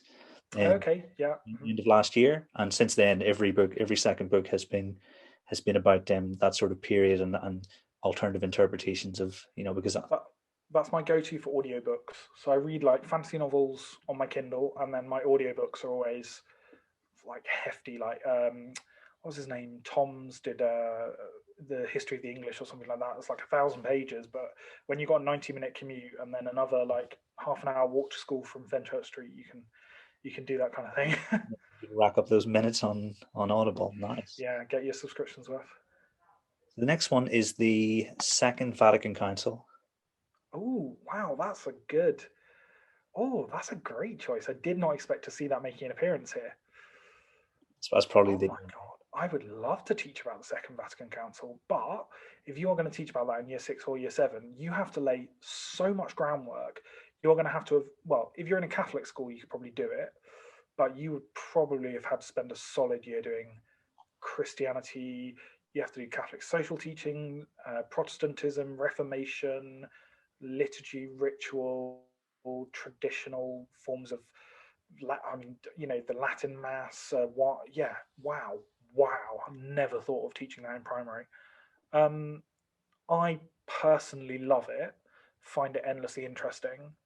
Also, being an Anglo-Catholic myself means that I get to take a position on it, and it does not matter because I'm Anglican, I'm not Roman Catholic, so I get to have opinions about it that don't really impact my faith. I'm going to put that in A tier because of the personal draw, but it's not S tier because I couldn't teach it to my current year 6s without just putting probably more effort into it than it's worth for a kid in Southwark to know about the Second Vatican Council. Yeah, it's you're absolutely right. There's a ton of background knowledge necessary, and obviously it's probably the fact that I'm from Ireland, and this is obviously something that I definitely covered in secondary school, but perhaps they were sowing the seeds of at the end of primary and stuff. Yeah, but a lot of that was just tweaking what we already understood about the way life was in the north of Ireland. Whereas if you're coming at it from not living through those rituals, then you're starting from scratch. I did most of my PGCE year I was in a Catholic school, and we taught the Catholic GCSE, which is I love the Catholic GCSE. It gets into all the nooks and crannies because it has so much time to devote to just doing pure Catholicism. And that's kind of that thing of like over and under ambition. It's probably slightly over ambitious and it sacrifices breadth for depth. But I loved teaching it, and I would quite happily go back and teach secondary Catholic GCSE. I think, to be honest, that's a real that came about after the reforms to the GCSEs, and they went full. I mean, you do stuff in that GCSE that I remember doing the pontifical nature of the church, eschatology, theology of the body, all of this stuff, and I think even the A-level, secular A-level, doesn't cover that. So nice. And then our fourth one is Buddha, and I suppose, and that can represent that particular time in the 6th century, I think, or it could be Eastern philosophy and religion. Let's stick with the life. So Buddha, 6th century BC. I mean, Buddha is when we talk about the life of Buddha, you have to really dig home. Like, if you think the life of Jesus Christ in the Gospels is, the Gospels are not maybe the most accurate historical record, then the life of Siddhartha Gautama 4,000 years beforehand, who knows? And I like that. I like being able to teach it as a kind of like being able to grapple with that myth, not myth, history, not history, because that's fundamental to understanding religion. So in that way, it's a great way to teach myth, and it's a great way to teach mythos and logos and things like that. I find the story absolutely fascinating of this privileged, prissy young man who's surrounded by lovely looking ladies and lives in 4 different palaces, or 3 different palaces, one for each season, and then his friend takes him out on a chariot into the town, and suddenly he realizes that people die, people get old, there are poor people in the world. I mean, it's a really entertaining story to tell, and Ari is basically the best Ari, I think, sometimes is just storytelling. And so the story, the life of Siddhartha Gautama, I've taught it lots throughout my 4 years as a teacher, and I've loved it every time I've done it. I used to teach GCSE Buddhism, and I loved it. So absolute S tier. Just love the story of Siddhartha Gautama. And I said earlier in the podcast I didn't really think that RE was all about self-examination and learning to be a better person, but I do think there's merit in introducing children to the idea of asceticism, the idea of self-denial, because I wish someone had taught me about self-denial when I was at school, that I might understand that was a moral thing. Because it took me a while to realize that. Excellent. So we've got in the S tier, we've got the Golden Age of Islam and Buddha. A, we've got the Second Vatican Council, and then we've got in B, the period of the Reformation. I'm going to make a last minute addition and just put the English Civil War in the S tier, because obviously that's all very like religious, and I think it's so fun. Teaching the 17th century is just what a dream, what an absolute dream. Love it so much. Nice, excellent. I'll see what I can do post edit to see if I can get if the English Civil War just to appear. Nice. Awesome. So thank you very much for joining us today. It's been absolutely fascinating from start to finish, and I know that people are going to feel really really energized in terms of their RE teaching. I know I wish I could teach it tomorrow, just based on this. I literally am teaching it tomorrow, recorded as it will be, but yeah. Awesome. But yeah, thank you very much. No, thank you. And can I just say, like, please just DM me on Twitter, or just message me on Twitter, whoever is listening to this that wants to talk about primary RE, and I'll happily. I've done over half term. I've done maybe 5 or 6 Zoom chats with people, and just maybe like half an hour just to talk about their curriculum and stuff like that. I love it. It's as good for me as it is for them, and it's something I'm trying to develop professionally as well. It's like helping other schools and things. So yeah, that's kind of a plea from me, I guess. If you're wanting to talk about it, then I want to talk about it as well. So.